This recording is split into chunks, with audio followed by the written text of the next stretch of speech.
So I told my friend at work, Kevin, that we had bought a jet ski. And he says, well, if you have one jet ski, it's way more fun if you have two jet skis.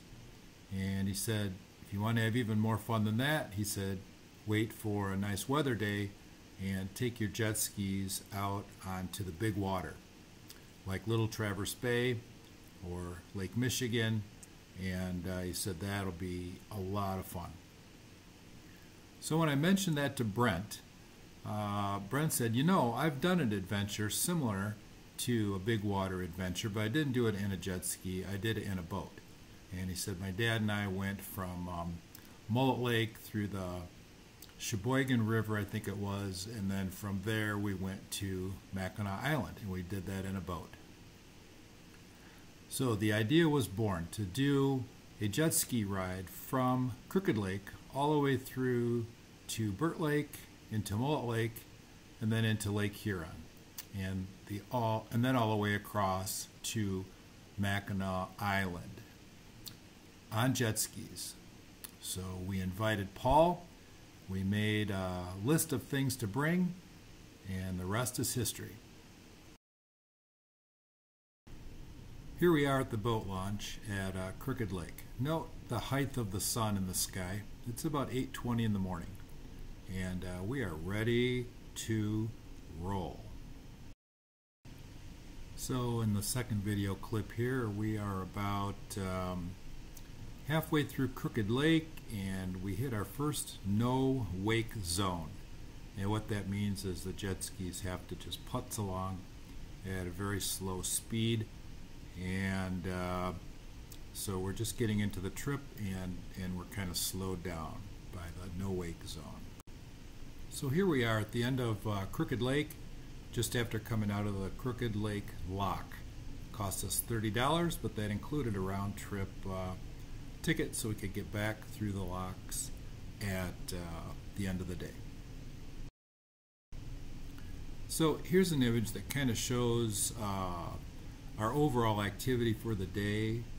It's 118 miles, and kind of skip to the end of the story. It was 10 hours and 13 minutes for us to get all the way from one end of our journey to the other. But at this point in the video clips, we're probably right about where that word Alanson is at the bottom. So that kind of gives you an idea where we are at this point of the entire trip, Alanson. So yeah, here's another image that just shows the Crooked Lake. So we've traveled from basically the west side of Crooked Lake all the way to the very east tip of Crooked Lake, and just past the locks into the Crooked River. So yeah, here's some footage of the Crooked River. I believe this is in the background. It's the city of Alanson with a little bridge that runs over the road behind me. We had just gone under, and some footage of some of the kind of cool looking old buildings that were part of the scenic part of our journey. Again, we're in a no wake zone. Here's more view of the Crooked River. There's a house in the background right there that's got to be one of the coolest houses that we saw all the way along our journey. It's just a beautiful house. And then all along this river was very scenic with homes along both sides, very well maintained, and just beautiful, beautiful scenery, beautiful homes. So we have completed from the bottom left corner where it says Alanson down there all the way through that Crooked River, and at the right you'll see the entrance into Mullet Lake. So that's what we've done so far up to this point in the video. So this is an image of Burt Lake, and on the very west edge of Burt Lake is where we came into the lake, and then on the southeast corner where it says Indian River is where we went out of the lake. There's no video of us going across Burt Lake. It was a pretty fast trip, and it was a little bit rough, so I was focusing more on hanging on and driving versus doing any video. So this image shows the Indian River as it connects between Burt Lake and Mullet Lake. Mullet Lake is the one up on upper right area. And the green highway going through the middle I talk about in the next little segment here, but I believe, I'm 99% sure anyway, that's I-75. And if we were to go a little further north than exit 310, we would cross right over that portion of the river. This is a little bit of footage from the Indian River, and you can see in the top of the video right here, northbound and southbound I-75. And we're in another no-wake zone, and Brent and Paul are in front of me, and most of it is pretty scenic. This is a little bit more of a rural or like just kind of woods. This is a map of Mullet Lake, and we came into Mullet Lake at the very southwest end of the lake, and we exited Mullet Lake at the north end of the lake. And this was a pretty fast trip across the lake. There's no video from across the lake, but we were able to average probably about 40-45 miles an hour across Mullet. When we got all the way to the north end of Mullet Lake, we decided to jump off the jet skis at this really nice sandbar. It was the sandbar was right at the entrance to the Sheboygan River. So we cooled off for a couple minutes. We had a protein bar and drank some water, and then got back on the jet skis and got ready to head into the Sheboygan River. So the Sheboygan River is the next step here. So part of our plan going in was to be at the Pink Pony at 11:30 a.m. and have lunch on the island, and then turn around, get some gas, and then head back. So I remember when we got into the Sheboygan River, I said, okay guys, we have 14 minutes to get to the Pink Pony if we're going to be on time. So I think it was 11:16 when we entered the Sheboygan River.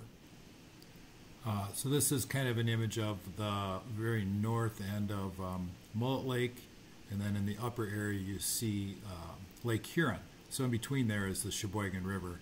I'm not sure what the scale is, but that's probably about, I'm guessing somewhere between, probably like about 10 miles of river between Lake Huron and the Mullet Lake. Here's a little bit of footage from the Sheboygan River, and you can see Paul up ahead of me, and Brent is behind me. But we saw signs when we got into the Sheboygan River that said no wake the entire length of the Sheboygan River. So we got a little concerned that we weren't going to be on time for the Pink Pony.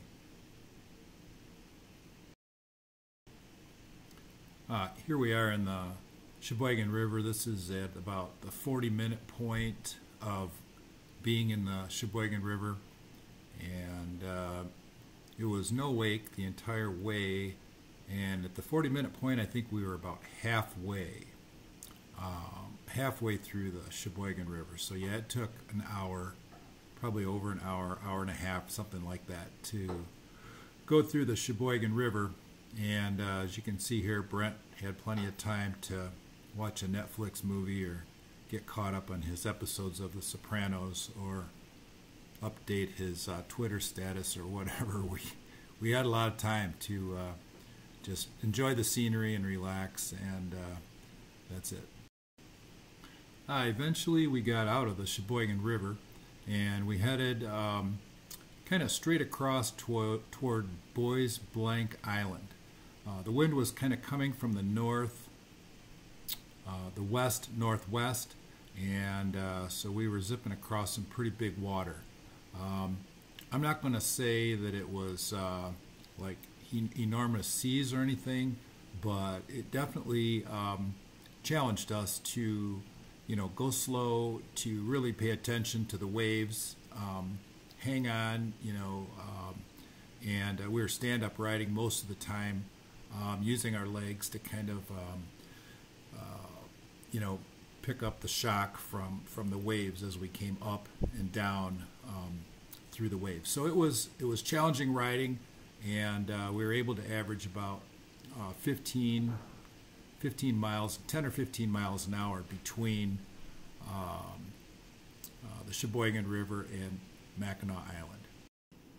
Here's another clip of our timeline showing that 2:13 was what time we arrived at Mackinac Island, and so approximately 3 hours later than what we thought. And primarily, all of that was due to part of it was due to the rough weather between Mackinac Island and when we came out of the Sheboygan River, and part of that was due to all of the no-wake areas as we traveled through the Indian River, the Sheboygan River, and then also the Crooked Lake River, the Crooked River.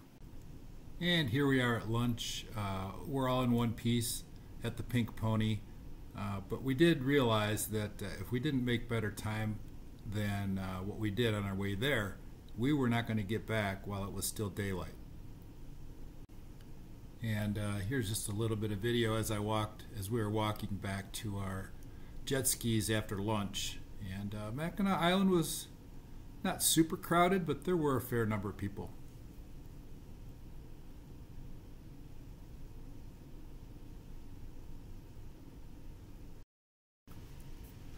Here's some more footage from the Sheboygan River. You can see Paul in the background, and you'll see two cranes that have a big American flag in the middle here when I rotate around. But those two cranes and that American flag were visible from most of the way from Mackinac Island. So that kind of was a landmark that we could use to find our way back to the mouth of the Sheboygan River. So ahead there is the Sheboygan River, and back behind me is Lake Huron, the entrance of where the Sheboygan River and Lake Huron meet.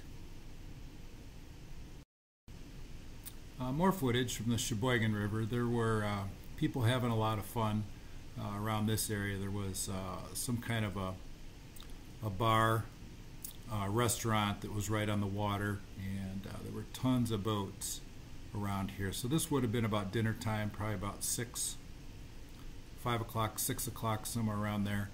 And there may or may not have been some inappropriate activity going on, not on our boat, of course, but on some other boats close to us. And this last clip is from the I believe it was the Indian River, as we were coming back through between the lakes. And notice again the position of how low the sun was in the sky. I think altogether our adventure was about 15 hours from beginning to end. And would I do it again? Yes, I would. Definitely was very fun.